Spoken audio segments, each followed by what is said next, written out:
Forests have a way of swallowing things whole. A trail fades back into the undergrowth. A cabin collapses into the earth until it looks like part of the hill itself. And sometimes, a person walks in and never returns. In the summer of 1980, that was exactly what happened to David Harper, a man whose disappearance would linger for decades, a story passed from one generation to the next in whispers. David wasn't an outlaw, nor a drifter. By all accounts, he was an ordinary man. He worked, he had family ties, he enjoyed small routines. And one of those routines was escaping into the woods near his home. It wasn't a remote national park, not some endless wilderness. It was a manageable stretch of timberland, crisscrossed with dirt roads and hunting paths. People had picnicked there, cut wood there, raised children in cabins at its edge. But to David, it was solitude. On that day, he set off with nothing more than the clothes on his back and the kind of confidence that comes from knowing the terrain. He had walked there dozens of times before. The forest had never posed a threat. But as hours slipped by, his absence grew impossible to ignore. Evening came, and then night. When his family realized he hadn't returned, worry escalated into alarm. By the next morning, word had spread. A man had vanished just a few miles from town. At first glance, the situation didn't raise much suspicion. People got lost in the woods all the time. A twisted ankle, a sudden storm, even just a wrong turn. These were explanations everyone knew too well. But those who knew David best insisted something didn't fit. He wasn't careless. He didn't take unnecessary risks. He had a habit of keeping close to familiar routes, the kind where you could still see traces of tire tracks or hear the faint hum of traffic from the highway. He was the kind of man who could walk a loop through the woods and come back right where he started, no matter how many hours had passed. Still, no trace appeared. Not a jacket snagged on a branch, not a dropped pocket knife. Nothing. The forest seemed to erase him as cleanly as chalk wiped from a blackboard. What made the case stand apart wasn't just David's sudden disappearance, but the way it hardened into silence. People kept expecting some small breakthrough. Maybe a hiker would stumble across a clue. Maybe hunters would find something washed up along a creek bed. Instead, the trail stayed empty. For months, his name hung over the town like an unfinished sentence. Theories came and went, each more desperate than the last. But the strangest part came years later. In the mid-1990s, a man arrested on unrelated charges made an eerie claim during questioning. He told investigators they were looking in the wrong place. According to him, David Harper hadn't simply walked off into the trees and disappeared. He said the forest held something darker, a place he called the tree with chains. Detectives wrote it down, but the phrase made no sense. They pressed him for details. He repeated it again and again. The tree with chains. That's where he is. To the officers in the room, it sounded like rambling. Maybe the invention of a man eager to shift attention away from his own crimes. Nothing about it lined up with maps or reports. What tree? What chains? The words went into the file and were buried under paperwork, a curiosity more than a lead. And yet, decades later, the meaning of that confession would resurface in the most chilling way possible. Because in 2022, hikers stumbled into a part of the woods few ever visited. And there, half hidden by moss and roots, stood a tree unlike any other. A tree that seemed to bear witness to everything the forest had kept secret. David Harper had never been the kind of man people worried about. He wasn't reckless, didn't take unnecessary risks, and had a reputation among friends for being grounded, almost predictable. He lived a steady life in a modest town where everyone seemed to know each other's routines. His daily patterns were so regular that neighbors could set their clocks by when he left for work or when he sat on his porch in the evenings. It was precisely this sense of stability that made his disappearance in 1980 so unsettling. On that summer morning, David told his family he wanted to take a short walk into the woods before dinner. Nothing unusual. He often sought out the quiet of the forest after long weeks of work. It was his reset button, a way to clear his head. He didn't pack a bag, didn't carry supplies, didn't even bring water. That was typical. The trails he frequented were close enough to home that a simple stroll could be finished in a couple of hours. The Harper family watched him go with the same casual glance they always gave him when he set off. There was no ceremony in his departures, no sense that it might be the last time they'd see him. He stepped onto the dirt road leading to the tree line, his figure blending into the green, and that was it. As the sun began to dip, his absence stretched longer than expected. At first, no one panicked. Maybe he took the longer loop. Maybe he ran into a friend. But night fell, and the front door stayed closed. The dinner table went cold while his family waited, listening for the sound of boots on the porch. Instead, there was silence. By the next morning, concern turned into alarm. Relatives began checking the places he usually favored, small clearings where he sometimes sat, old logging roads where he liked to walk. Nothing. No footprints, no broken branches, not even the imprint of where someone might have sat down to rest. The woods felt untouched, as if no one had passed through them in days. Word traveled quickly in small towns. Neighbors showed up, offering to retrace his steps. Cars lined the dirt road that led into the forest. Strangers who had never met David walked those paths, calling his name into the trees. But each call went unanswered, swallowed by the quiet.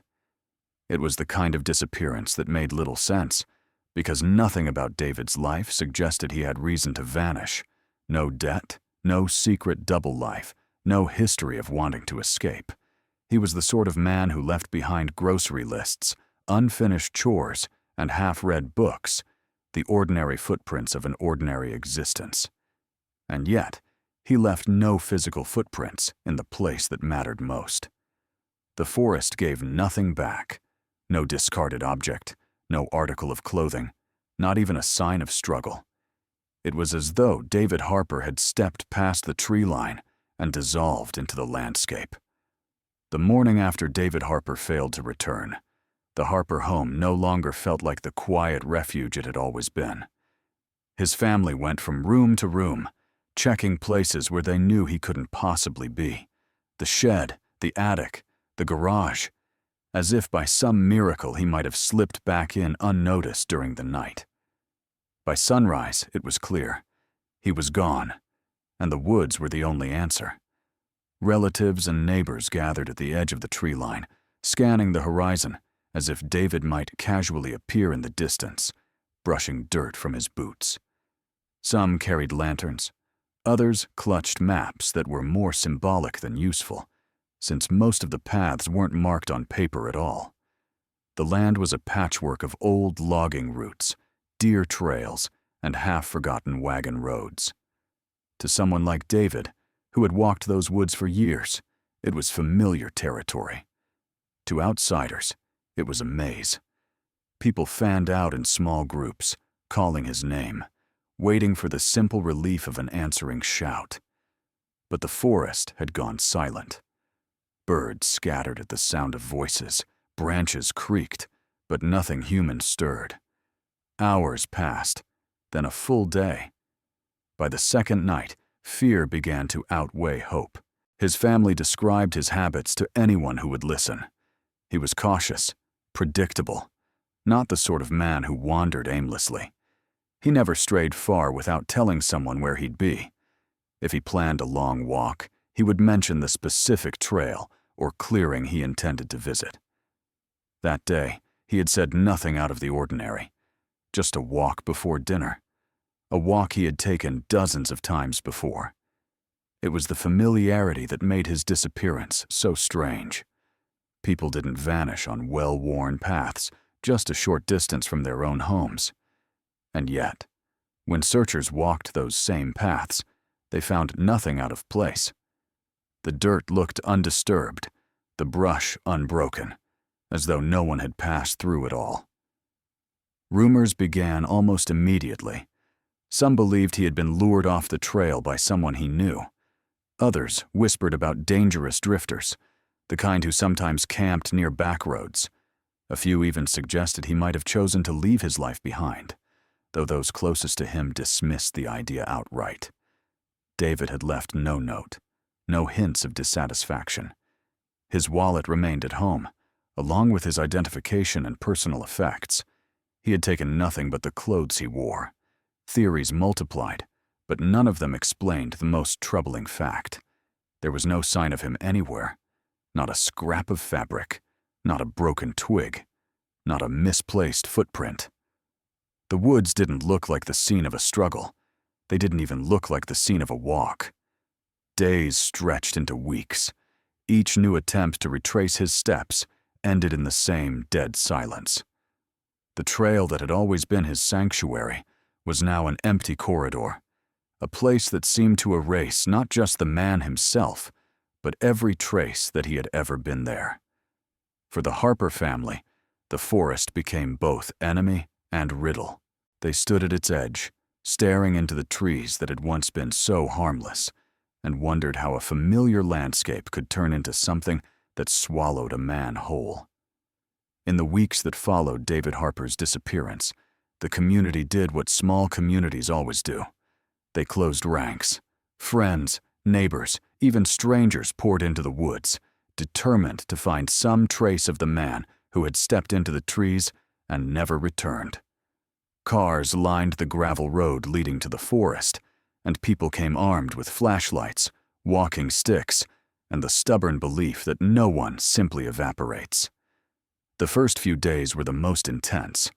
Groups combed the obvious routes, circling back to the Harper home to share updates that never came. At dusk, lanterns flickered among the branches like fireflies, pushing deeper into the woods than most had ever dared to go. They expected something, a torn piece of fabric, a boot print pressed into the soil, the faint echo of a voice carried on the wind. But the forest answered with silence. Soon the search spread outward. Old maps were pulled from drawers, showing forgotten logging roads and hunting trails. Men who had spent their childhoods in those woods pointed out clearings and gullies where someone might shelter. Others waded into creeks, dragging the shallow water with poles in case David had stumbled and fallen. Each attempt ended the same way, empty-handed. As days became weeks, the energy drained away. Some returned to their lives, shaking their heads, baffled by the absence of anything tangible. Others held on, driven by the idea that David was still out there, just waiting to be found. But the longer the woods refused to give up its secret, the more the case slipped into that category of mysteries people stopped speaking about too loudly. For the Harper family, the silence was the cruelest part. They weren't left with grief, not yet. Grief requires proof. Instead, they were left with the unending question of what had happened, replaying every memory of that final day, searching for something they had missed. The official investigation faltered in the same way. Without evidence, without witnesses, the case became a stack of thin reports and interviews that circled the same facts. David walked into the forest. David did not return. Nothing else could be added. And then, years later, a new voice entered the story, one that seemed to hold the key to the riddle and yet was dismissed as nothing more than madness. By the mid-1990s, David Harper's name had largely faded from newspaper clippings and nightly talk. His case was one of many unsolved vanishings in rural America, a file tucked away in a cabinet, dust gathering on pages that no one expected to be opened again. For his family, the silence was unbearable. For the rest of the town, the story had become almost folklore. A man swallowed by the forest, his fate unknowable. And then, out of nowhere, his name surfaced again, not through fresh evidence or a lucky discovery, but through the mouth of a man already in handcuffs. The suspect was arrested on charges unrelated to David's disappearance. Petty crimes at first, then darker accusations. He was no stranger to law enforcement. During questioning, his answers drifted, circling back to strange tangents, until finally, he leaned forward and told investigators they were wasting their time. "You're looking in the wrong place," he said. The detectives, jaded from years of empty boasts and false confessions, asked what he meant. His reply was simple, almost casual. "The tree with chains, that's where you'll find him." At first, the officers thought he was speaking metaphorically. Maybe he meant a prison cell. Maybe he was referring to something symbolic. But he insisted it was literal. He described a tree deep in the woods, its trunk and branches covered with iron shackles, some old and rust-stained, others newer, all fastened into the living wood as though the forest itself had grown around them. The detectives exchanged skeptical glances. It sounded like the rambling of a man trying to trade stories for leniency. When pressed for details, the location, the size of the tree, how he knew of it, his answers became inconsistent. Sometimes he placed it near an old road, other times near a creek. His memory shifted, bent, doubled back on itself. And yet, one detail never changed. He claimed that one of the shackles bore the initials DH, the initials of David Harper. The investigators wrote it down, but the moment the interview ended, the account was filed under unreliable. They had heard this pattern before. Criminals inserting themselves into unsolved mysteries to gain attention. Without coordinates, without photographs, without anything tangible, the claim carried no weight. Still, one officer convinced his colleagues to at least check the general area described. A small team walked into the woods, following the rough direction given. They found nothing. No tree, no chains, no evidence of anything unusual. The forest looked like any other patch of wilderness. Tall pines, thick undergrowth, silence broken only by the wind. The report came back empty, and the man's words were dismissed as nonsense. The phrase, "tree with chains," was scrawled into the file, marked with a note. Delusional. No merit. From that point on, the lead was ignored, buried beneath more paperwork, until the story itself seemed forgotten. But years later, long after the suspect's voice had faded into obscurity, hikers would stumble upon something in those woods that forced investigators to reconsider every word he had said. A tree, chains, and names carved into metal that should not have been there. When the words, "tree with chains," were finally tucked into the file, David Harper's disappearance slid into the realm of unsolved cases that no one expected to break open again. For the Harper family, it was like watching the last light go out in a long corridor. The official search had dwindled, the papers stopped printing his name, and neighbors, though sympathetic, moved on with their own lives. Cold cases don't close in a sudden moment. They calcify slowly. Each year, without progress, adds another layer of silence. Friends stopped asking questions because there were never new answers. Children grew up, married, had families of their own, and yet David's absence hung in the background like a missing photograph in a family album. In town, his story became something else entirely. For those who remembered the summer of 1980, the memory was still sharp. The sudden panic, the endless walks into the woods, the unanswered calls. But for younger generations, David Harper was more of a legend than a man. He became the figure parents mentioned when warning kids not to wander too far. His name was muttered as part of a local ghost story. The man the forest took. Folklore spread in quiet ways. Teenagers dared one another to step off the trail at night to see if they could feel the presence of the missing man. Hunters told each other that the woods had places where compasses spun without reason. And every once in a while, someone swore they heard chains rattling faintly in the distance, though they never found the source. The Harper family tried to keep hope alive.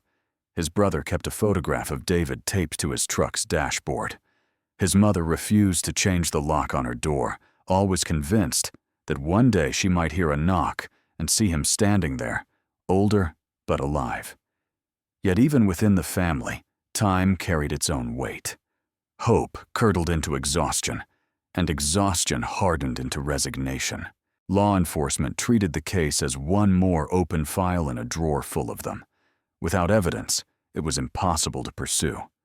Investigators came and went, each one giving the same polite but empty assurances. If something turns up, we'll let you know. But nothing ever did. The one strange clue, the mention of a chained tree, sat ignored. To detectives, it had been nothing more than the fantasy of an unreliable witness. To locals, it was fuel for stories. But no one took it seriously. A tree with shackles embedded into its bark sounded less like evidence and more like something from a campfire tale. As the years rolled into decades, the world changed around the case. The forest near town grew denser in places and thinner in others as logging companies came and went. New roads were paved, while old ones fell into disrepair. The people who had once walked those woods in search of David aged, retired, or passed away. What had once been an urgent mystery shrank into a fading memory. Still, every so often, something stirred the embers. In the early 2000s, a hunter claimed he found a rusted shackle half buried near a stream. He kept it in his garage for a while before throwing it away, assuming it was just old equipment. A camper swore she stumbled on strange markings carved into a tree, but when she led others back to the spot, the marks were gone, or perhaps she'd simply lost her bearings. None of these whispers were enough to shake the case loose. To the police, they were nothing more than noise. To the Harper family, they were salt in a wound that had never closed. By the time 4 decades had passed, David Harper's disappearance had become less an investigation than a cautionary tale. People spoke of it with the same mix of fear and fascination reserved for ghost stories and urban legends. Yet buried in an old file, ignored for years, were the words of a man everyone had dismissed as unstable. The tree with chains, that's where you'll find him. No one realized then just how literal those words were. It was the summer of 2022 when the silence finally cracked. Not because of police work, not because of some long-awaited forensic breakthrough, but by sheer chance. A group of hikers, unfamiliar with the town's folklore, decided to cut across a section of the forest that locals rarely visited. They weren't searching for anything. They were simply following curiosity, a faint trail that seemed to disappear into the undergrowth, an itch to see what lay beyond the usual campsites and fire pits. The forest was quiet that day, the kind of quiet that presses against your ears, where even the sound of your own breath feels intrusive. As they moved deeper, the air grew heavier, the canopy thick enough to blot out much of the sunlight. That was when one of them noticed something strange, a glint of metal half hidden in the bark of a tree. At first, they thought it was old barbed wire. Farmers and loggers often left rusted wire wrapped around trunks decades earlier, swallowed slowly by the wood. But as they drew closer, the sight froze them. This wasn't wire. It was a shackle, and it wasn't alone. The tree towered above them, massive and gnarled, its roots spreading like veins across the soil. Embedded into its bark were dozens of iron restraints, shackles, cuffs, heavy loops of metal that had no business being there. Some hung loose, their chains corroded and broken. Others had been swallowed by the bark entirely, only fragments jutting out like bones. Each one was placed deliberately, hammered deep into the living trunk as though the tree had been forced to wear them. The hikers circled in disbelief. They counted at least 20, maybe more, in varying states of decay. Some looked so ancient they might have been there for generations. Others, while still rusted, seemed more recent. And then came the detail that turned unease into horror. On several of the shackles, names had been etched into the metal, crude, uneven, but legible. At first they thought they were initials. Then full names appeared, dozens of them. Some were unfamiliar, but a few matched records the town still whispered about. Men and women who had gone missing over the years, their disappearances left unsolved. And among them was one name that silenced every voice in the clearing: David Harper. The hikers stared, not trusting their own eyes. The letters had been scratched with effort, the kind of carving that leaves jagged grooves in iron. The name hadn't been added casually. It had been engraved with intent. They backed away, some arguing whether to touch the shackles, others insisting they should leave immediately. The atmosphere was suffocating, as if the tree itself was aware of being discovered. Birds that had been chirping moments earlier had gone quiet. Even the wind seemed to hold its breath. When they finally returned to town and reported what they had seen, authorities were skeptical at first. But photographs told the story that words could not. Within days, officers and investigators walked into the forest, guided by the hikers. And there it was, just as described, the tree with chains. The sight left even hardened investigators shaken. Many had dismissed the old suspect's confession as nonsense, a desperate attempt to manipulate the system. But here, before their eyes, was proof.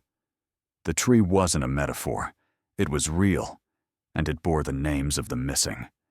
Experts debated how long the shackles had been there, who might have placed them, and why. Some were convinced the carvings were decades old, the grooves softened by time.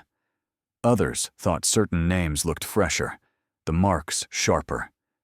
If true, it meant the tree had been visited again and again, long after David Harper's disappearance. The discovery sent shockwaves through the community. For the Harper family, the photographs were devastating. Proof that someone had written David's name. Proof that he hadn't simply vanished into nothing. Yet it wasn't closure. It wasn't a body, wasn't a definitive answer. It was a riddle sharpened into iron and bark. Investigators opened the old file once more. At the top, circled in fading ink, was the line most had laughed at decades earlier. The tree with chains, that's where you'll find him. Now they knew. The suspect hadn't been delusional. He had been telling the truth all along. The discovery of the chained tree did not deliver closure. If anything, it deepened the mystery, pulling David Harper's disappearance and the disappearances of many others into even darker territory. What the hikers stumbled upon was not just an eerie landmark. It was evidence of something deliberate, something that suggested a pattern no one had been willing to see. For the Harper family, the shock was indescribable. To stare at a photograph of rusted iron and see David's name carved into it was a cruel kind of confirmation. It proved he had not simply wandered into the forest and failed to return. It proved someone had marked him, remembered him, and left behind a signature embedded in metal and bark. But it did not tell them what happened to him, whether he had suffered or whether his remains lay somewhere near that tree. The worst pain wasn't in the mystery itself, but in knowing that answers existed, just not where they could reach them. The authorities reopened the file, combing through decades-old reports, trying to piece together whether the other names matched missing persons from nearby counties. The results were chilling. Many did. Some belonged to individuals whose vanishings had barely made the local news at the time, quickly written off as runaways or drifters. Now, their names sat on rusted shackles in a silent clearing. Investigators brought in experts to study the tree. Botanists estimated its age. Historians compared the ironwork to old designs. Theories sprouted in every direction. Some suggested it was the work of a local recluse with an obsession, someone who had lived undetected for years in the woods. Others speculated it was ritualistic, the chains meant as a grim form of remembrance. A few whispered about something worse, a hidden site where people had been taken against their will. What haunted many was the realization that the tree had been there all along, hidden just far enough from the well-worn paths to escape detection. If the confession from the 1990s had been taken seriously, perhaps the clearing would have been found decades earlier. Perhaps names would not have continued to appear. The suspect who had spoken of the tree was long gone, his life closed off in prison records and court files. He never gave more detail, never explained how he knew of it, or why he mentioned David Harper specifically. All that remained were his words, once dismissed as madness, now echoing with grim accuracy. The town, once content to let David's disappearance fade into memory, now found itself under a cloud of unease. People avoided the forest.